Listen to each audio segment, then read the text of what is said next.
O Belenenses é um clube em crise. A crise do Belenenses, no entanto, não é de agora, vem já de alguns anos. E a atitude da última direção, que abandonou o clube quase por completo, deixando praticamente em autogestão, mas não fez do que contribuir para o agravamento dessa situação precária. No fundo, a crise quase que se poderia resumir como uma questão de falta de verbas. Basta dizer que nos últimos 12 anos, o Belenenses perdeu à volta de 80 mil contos.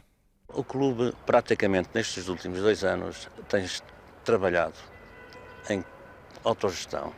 E autogestão porque tem tido uma séria dificuldade em conseguir uma direção, em virtude dos encargos do clube serem extraordinariamente grandes.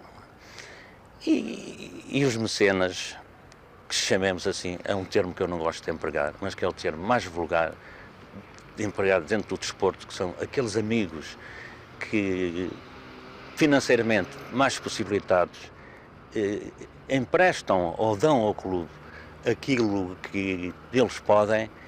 O Belenenses desapareceram, o Belenenses não os tem. Essa é uma das razões a que deu origem a que muito dificilmente as pessoas quisessem aceitar a direção do clube. Mas como se chegou a esta situação de ruptura?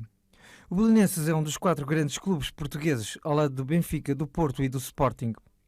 Essa classificação justifica-se pelo nível das instalações desportivas do clube e pelo número de atletas que frequentam as suas mais de 20 modalidades.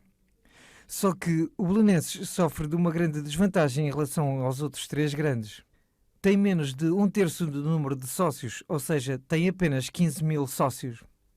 Ora, estes 15 mil sócios não são suficientes para prover às elevadas despesas do Clube de Belém.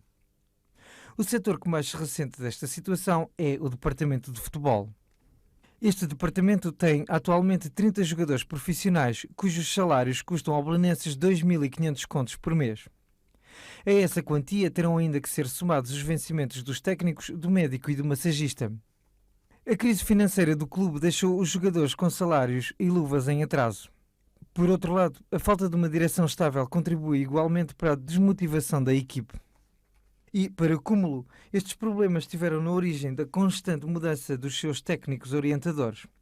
Só nesta época, o futebol do Belenenses conheceu já 7 treinadores. Tudo isto contribuiu para a situação aflitiva do clube de Belém. A crise financeira desencadeou, portanto, graves reflexos a nível desportivo, ao ponto de a equipe do futebol do Belenenses se encontrar, a 6 jornadas do fim do campeonato nacional, no penúltimo lugar da tabela classificativa, em sérios riscos de baixar à segunda divisão. O que, na opinião dos seus dirigentes, seria trágico e abalaria ainda mais as finanças do clube. Mas a recuperação e a elevação do futebol do Belenenses aos lugares cimeiros onde já esteve implicaria a aquisição de futebolistas cujo preço não pode suportar. A situação traduz-se, portanto, num círculo vicioso. O Belenenses não tem dinheiro para comprar jogadores, mas sem esses jogadores nunca conseguirá o dinheiro que o leva a sair da crise. A situação tende, no entanto, atualmente a melhorar. O vazio de poder ficou finalmente preenchido com a nova direção que tomou posse há cerca de mês e meio. E o novo treinador, Júlio Amador, tenta evitar a queda do clube nas 6 derradeiras jornadas do campeonato. As perspectivas futuras no Belenenses são difíceis de prever.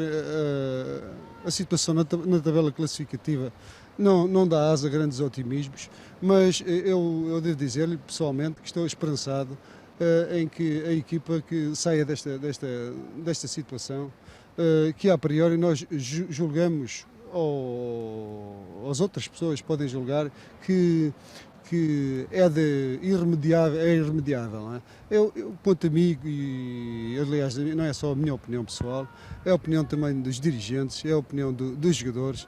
O Belenenses, através do valor dos seus profissionais, tem amplas possibilidades de se manter na divisão em que está.